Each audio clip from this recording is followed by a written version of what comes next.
Hello, welcome to this dialogue of Afropean Bridges 2021. Today we are here with Mr. Yuri Boychenko from the United Nations. And first of all, I would like Yuri to introduce himself and tell us what exactly he does for the United Nations. Yeah, thank you very much. And thank you, Afro Bridges, for this opportunity to speak on such important themes as racism, racial discrimination, and the international decade for people of African descent. Indeed, I work for the United Nations in the Office of the High Commissioner for Human Rights. I'm a chief of anti-racial discrimination section, which deals with all issues and aspects of racism, racial discrimination, xenophobia, and related intolerance. It's a lot of work, as we all know, to dismantle racism and racial discrimination, not an easy task. So therefore, we work hard with the help, with the assistance and the collaboration with many actors around the world. Right. And let me just add, Yuri, that Afropean Bridges, our event, was actually born in support of the United Nations International Decade for People of African Descent. This unique initiative, which started in 2015. So the very first question to you is, since the core theme of the International Decade is the recognition, justice, and development for people of African descent, what would you say have been the main achievements over the last 5 years, and what have been the main challenges? Yeah, thank you. First, I would like to remind that the International Year for People of African Descent preceded the proclamation of the International Decade for People of African Descent. The International Year continued throughout 2011, and 2 years after the international community, the member states, the UN member states, took a decision regarding the International Decade for People of African Descent.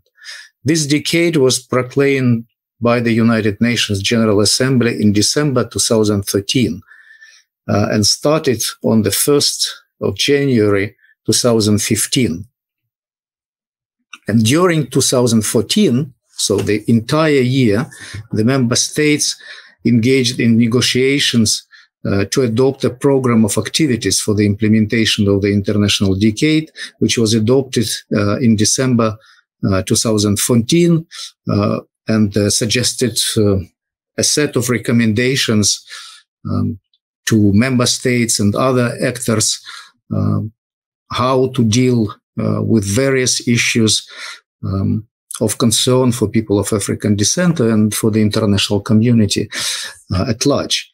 So a simple calculation shows that it took the international community 12 years to agree and to proclaim the decade, 12 years after the World Conference Against Racism, Racial Discrimination, Xenophobia, and Related Intolerance, which took place in 2001 in Durban, South Africa. It's there where first time internationally people of African descent were recognized and enlisted among the victims of racism and racial discrimination in this visionary document, which we call, or which is well known as DDPA, the Durban Declaration and Program of Action.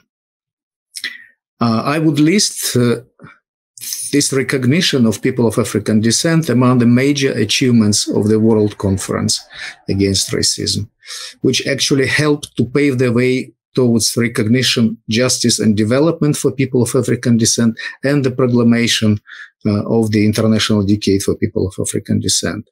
I cannot refrain from quoting a part of one of the DDPA's strongest paragraphs. It's paragraph 13, where UN member states acknowledge that slavery and the slave trade are crime against humanity and should always have been so, especially the transatlantic slave trade, and are among the major sources and manifestations of racism, racial discrimination, xenophobia and related intolerance, and that Africans and people of African descent, Asians, and people of Asian descent and indigenous peoples were victims of these acts and continue to be the victims of their consequences. That was very important recognition of slavery and slave trade as a crime against humanity, as an international crime. So the proclamation of the International Decade is the achievement by itself. As I have mentioned, the General Assembly adopted the program of activities for the decade with a focus, first and foremost, at the national level.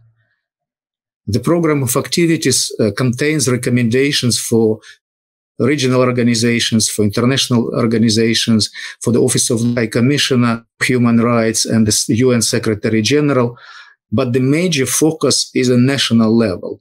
So the level where actually people of African descent, individuals and communities face discriminatory attitudes, face the problems and challenges, and have to live every day with those challenges. The High Commissioner was appointed a coordinator of the International Decade, and last year in March, it was March 13, almost was 1 year ago, she presented a midterm review to the Human Rights Council, reporting about the achievements and challenges on the way of the International Decade for people of African descent. The decade committed member states who agreed to proclaim the decade and agreed on the language of the program of activities for the decade to revisit their legislation, policies, and adopt national action plans for people of African descent. And what is very important, that it brought much higher visibility for this population group. Previously, I would say unknown, or there was very little knowledge about the challenges and problems people of African descent face and where these challenges and problems rooted. So it moved the spotlight towards those problems and challenges. And in my view, it helped a lot to mobilize and consolidate the civil society organizations and initiatives on people of African descent and organizations of people of African descent themselves. Another maybe achievement which we attained during this first 6 years now of the decade is that we are very close to the start of the permanent forum for people of African descent. It will be a new mechanism in the UN system, mechanism for consultation between the people of African descent and other stakeholders, including the member states, the business community, the international financial institutions. And the hope is that through these consultations, the many issues and problems will be resolved or solutions found to resolve this issue. It might be a long way, but as we say, this long road starts with the first step. So, and the establishment of the permanent forum will be such important first step. As for the major challenges, I would mention the following. First, the need for much stronger engagement of member states, both nationally and internationally, on the issues of people of African descent, which would also mean more investment from their side to dismantle institutions and to change structures contaminated by racism and racial discrimination, and which perpetuate racism and racial discrimination. And internationally, that would mean to invest more support to the international initiatives related to people of African descent, initiatives which promotes objectives of the decade. Another challenge would probably be the need to remove artificial obstacles to collect disaggregated data collection. The COVID-19 pandemic proved once again the importance of the disaggregated data. And in those countries where disaggregated data is allowed to be collected, very obviously shown the marginalization of people of African descent. But in many countries, it is unfortunately prohibited by the legislation, and even sometimes the governments refer to their constitutions. So that obstacle should be removed. Otherwise, the true assessment of the situation of people of African descent in a given country or any other ethnic community will not be possible. And solutions to address those problems will be more difficult to find and to design. Another challenge, probably the need for more participatory approach, more consultations between people of African descent and the governments, people of African descent and the business community. And lastly, but this maybe should have been mentioned as a first challenge, is the need to start the process to address the legacy of the past. In different countries, this legacy will be probably different, but the truth-telling and reparatory justice must prevail, and that is a prerequisite to build the better and more fair societies. That would be my answer to your first question. So by legacy of the past, you mean issues like colonialism, the debate about, European colonialism or slavery in the United States? Yeah, it's both a colonialism and the consequences on slavery and enslavement. It's a very complex issue. It's not only an issue of reparations as such, which may have a different also forms. It's not necessarily about money. There are various plans proposed by countries or groups of countries who suffered of colonialism, who suffered the slavery and enslavement. They propose how to address this very complex historical tragedy, I would call it. It's also about the education and the truth. That's why I mentioned truth-telling as an important element. The generations must know what has happened 100 years ago, 200, 400 years ago. Right. This is very interesting. So you mean that the biggest achievement was the United Nations to decide. The United Nations, let me remind our audience that is composed of so many members. So it's not easy to have them all agree on an initiative, an international initiative like the UN Decade for People of African Descent. And this is an achievement per se. So this is a true significant outcome. And then you mentioned the issue of mobilizing. And you know that over the last 2 years, especially since last year after the killing of George Floyd in the United States, the Black Lives Matter movement has grown incredibly, not just in the United States, but also in other countries. There have been demonstrations against symbols of colonialism. What would you say would be an ideal way to cooperate with these civil society organizations, these grassroots movements? Because the United Nations is such an institutional, broad, global organization, but then there are these very grassroots civil society organizations that are fighting, and they're so active on a different level. What is the ideal, the best way that you see the two different organizations could cooperate? Yeah, indeed, this tragic event last summer in the United States helped to mobilize not only the civil society movements in the United States itself, but globally.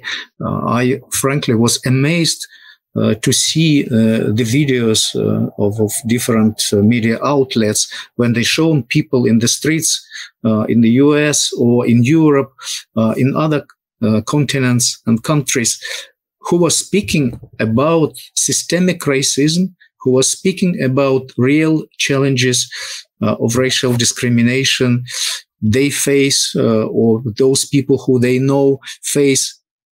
It shown to all of us how knowledgeable people are, and shown the problems and the severity of the problems they face. Of course, the United Nations cannot accommodate hundreds, if not thousands, of organizations, but the objective of the United Nations, particularly within the framework of this international decade, is to help organizations to mobilize themselves. We are trying through different means and tools to help such a mobilization, to enhance knowledge of individuals and organizations working on the issues of racism and racial discrimination. I can give you an example that when the decade started, it was quite difficult to compile a list of the organizations of people of African descent who work on the issues of racism and racial discrimination. They were little known. The dozen of organizations were coming to participate in the sessions of mechanisms dealing with racism and racial discrimination. But now, 6 years after the decade started, we have in our database more than 1,300 organizations with who we collaborate, to who we try to help to the extent possible. Another important structure which we have established even before the decade is the fellowship program for people of African descent. Every year we select and invite 10, 12 activists of people of African descent to Geneva for 3-week fellowship program to empower them more. I say to empower them more because they already empowered, they already experienced people. We just, through the dialogue, we get to know better the issues of people of African descent and the challenges in their respective countries. But they will get from us some knowledge about the availability of international mechanisms, norms, and standards which help them in their work domestically. And those people, those fellows go back home and continue working in their native countries, and we continue collaborating with them. We established a network of the former fellows, and some fellows achieved quite a high positions. Maybe it's a coincidence. We do not trying to say that it's because of the fellowship programs, but some of them became parliamentarians. One of them became human rights commissioner in her own country. Two initiated the important initiatives in their native towns. So we see how the movement becoming stronger and stronger, and encompassing many dozens and hundreds of organizations. And we hope that Permanent Forum for People of African Descent, when it starts functioning, and the current president of the General Assembly announced recently that he will do his utmost to finalize the modalities for the functioning of such a forum, to allow the forum to meet first time by the end of this year. That forum will help to mobilize more the civil society organizations, not only for people of African descent, but those organizations who work on the issues of people of African descent as well. And a good example in the UN of a similar kind of structure is a permanent forum on the indigenous issues. those who attended the sessions of this permanent forum can see how strong the international indigenous peoples lobby became over last 15, 20 years since the Permanent Forum on Indigenous Issues was established. The Permanent Forum for People of African Descent, in a way, follows the steps of that structure. Right. Among the challenges that you may face, would you say that also the rising white supremacist groups, like it happened in the United States, or there is a recent report by the German intelligence that says that these groups of supremacist groups are spreading also throughout Europe, not just Western Europe, but also in Eastern Europe, in the Russian Federation. How would you think that the governments should respond to that challenge and to that threat as well? No, indeed, it's a very good question, and we speak a lot in the United Nations about this threat. And I must say that various UN organs and structures which received mandates to deal with the threat of terrorism, violent extremism, and other harmful movements and organizations treat the tasks with utmost seriousness. The UN Secretary General repeatedly reminds the international community about the growing danger of nationalism, populism, xenophobia, white supremacy, and even neo-Nazism. And you mentioned a number of countries and continents, but that's actually taking place almost in all countries of the world. And the recent special ministerial meeting, it was in the middle of February, organized by the President of the Economic and Social Council of the United Nations to commemorate the 20th anniversary of the Durban Declaration Program of Action and the connection between racism and implementation of the SDGs. The Secretary General called, and I quote, "Racism is the beating heart of this irrationality of xenophobia, white supremacy, neo-Nazism, nationalism, populism." And he called on to assert our common values, the values of equality, non-discrimination, and mutual respect. And I again resort to the DDPA, the Durban Declaration Program of Action, and remind that already back in 2001, member states reaffirmed the dissemination of all ideas based on racial superiority or hatred shall be declared an offense punishable by law.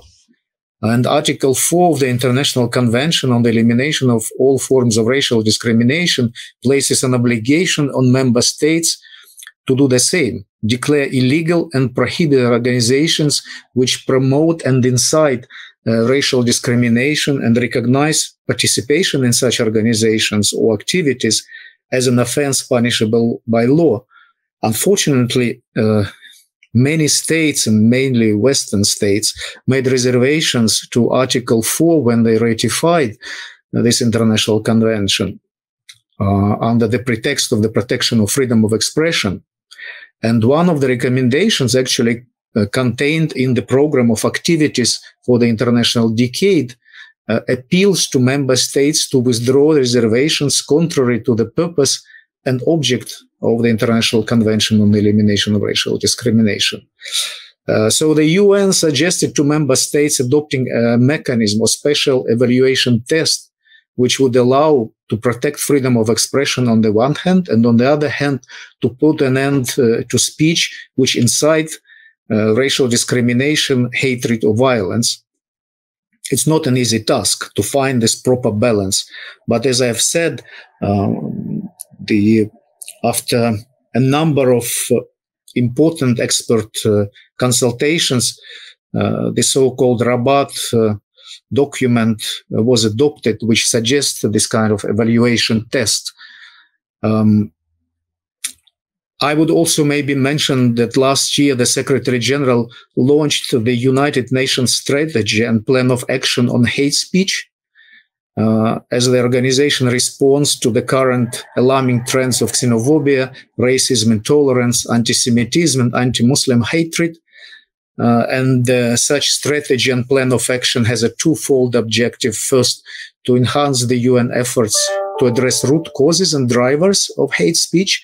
And the second, to enable effective response, UN response to hate speech, including on the ground, including in the countries where the United Nations operates, and to alleviate the impact of hate speech on societies.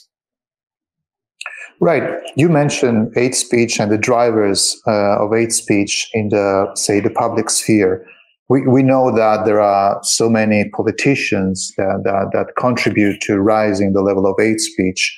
But what about the role of the media? Because as a journalist myself, I must say that the media everywhere, almost everywhere in the world, they're playing quite a big role in sometimes spreading hate speech against minority groups and, fostering and contributing to racism and xenophobia. How does the International Decade or the UN system try to address the media sphere? No, the media sphere, it's they don't like when they are called the fifth power, but we know how powerful the media is. And the role of media is tremendous. We know the social media can spread the message throughout millions, dozens of millions of people. So therefore, the responsibility and accountability of media outlets and journalists increased dramatically over the last couple of decades. And it's not advisable to always make use of the different kind of prohibitions on the work of media. The UN advised more that the media outlets and media professionals adopt various ethical code of conducts when they decide for themselves, based on the existing norms and standards, what is allowed to do, how harmful their messages can be, and would kind of put a framework for their action. It's not an easy task. I have mentioned that to find this proper balance between the freedom of expression and the prohibition of the hate speech, it's very difficult, really difficult. You need to be very knowledgeable. You need to know how your message can bring harm. And you have to take into account different also cultural and historical context, what might be permissible or normal in one cultural setting can be considered as a very harmful or discriminatory in another setting. That journalists should take into account. Right, absolutely. One of the other issues you're dealing with within the International Decade is the role of education, which is something mentioned also in the 17 Sustainable Development Goals, not just in terms of development, but also in terms of awareness about human rights and the fight against racism and xenophobia. How are the United Nations advising or working with governments in order to raise the awareness about these issues with governments when it comes to education? Yeah, education is one of the key spheres, and there are hundreds, if not thousands, of recommendations produced by various UN bodies and expert mechanisms regarding the role of education and what should be done by the governments and other stakeholders. And again, after the killing of George Floyd, we speak a lot about systemic racism and discrimination and the need to dismantle or change institutions contaminated by this evil. And in my view, one of the urgent spheres to be addressed is the sphere of education, to change the situation and to address effectively systemic problems of racism and discrimination. Education, in my view, plays a twofold role. First, it helps to, or it can help to eliminate racism through anti-racism education. And second, which might be even more important, to help closing the generational gap in education level of various population groups, or minority and majority of the population. The UNESCO is a leading organization of the United Nations family to deal with the issues of education. They say that the global data on education points how many problems exist when we speak about racism and racial discrimination. I just would like to quote some of findings they posted on their webpage. For example, one of the researches shows that the school disciplinary policies disproportionately impact Black students. They say that, and it's according to the U.S. Department Office for Civil Rights, that in some settings, starting as early as preschool, Black children are 3.6 times more likely to receive out-of-school suspensions than white children, increasing to 4 times as likely in grades K-12. Black students are almost more than twice as likely to face school-related arrests and be referred to law enforcement. So some organizations call it from school to prison. You know, that it is a very dangerous phenomena which exists particularly in the US, when you can see police already present in the primary schools, which creates unacceptable setting. Then another important factor, and that brings to the fore the role of teachers, what they expect from different students of different races. Again, studies, and many studies, UNESCO says, shows a correlation between teachers' expectations and students' educational outcomes, including academic achievement and completion of higher education, where from white students, expectations are much higher without assessing the real level of the education of students, while from students of racial or ethnic communities, expectations are lower. So teachers themselves do not expect much, which is a racist attitude per se. So if you ask me what I would advise to the governments, to just follow the recommendations which they agree upon. Again, there is document, Durban Declaration and Program of Action. This is the book which contains the DDPA. It contains dozens of recommendations to governments. And in my work, I often look for answers in this book, despite it has been adopted, despite the DDPA was adopted 20 years ago. Many answers can be found for the current situation. Right. And earlier we were speaking about the different attitude that sometimes people of African descent have around white people dealing with racism and xenophobia.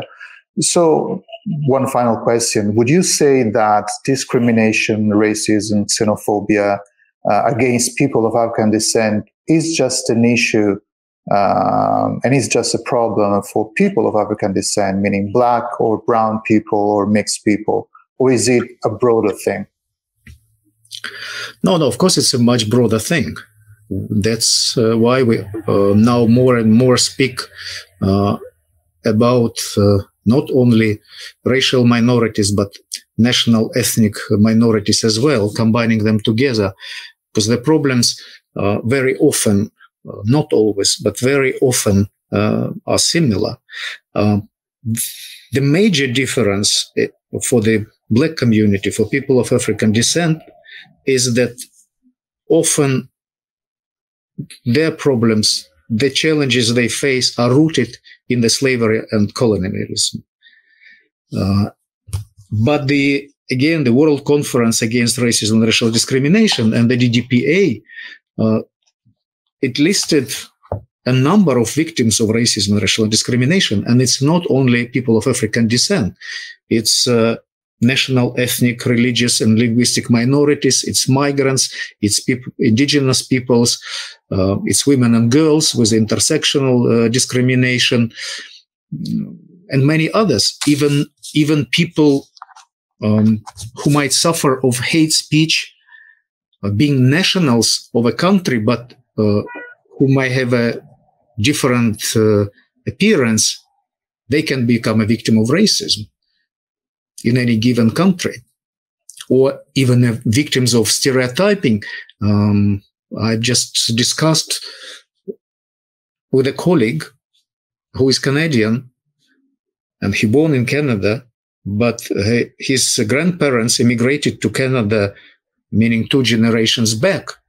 And sometimes he faces this stereotypical discrimination, not being purely Canadian, which for the nation born out of immigration, a bit strange for me.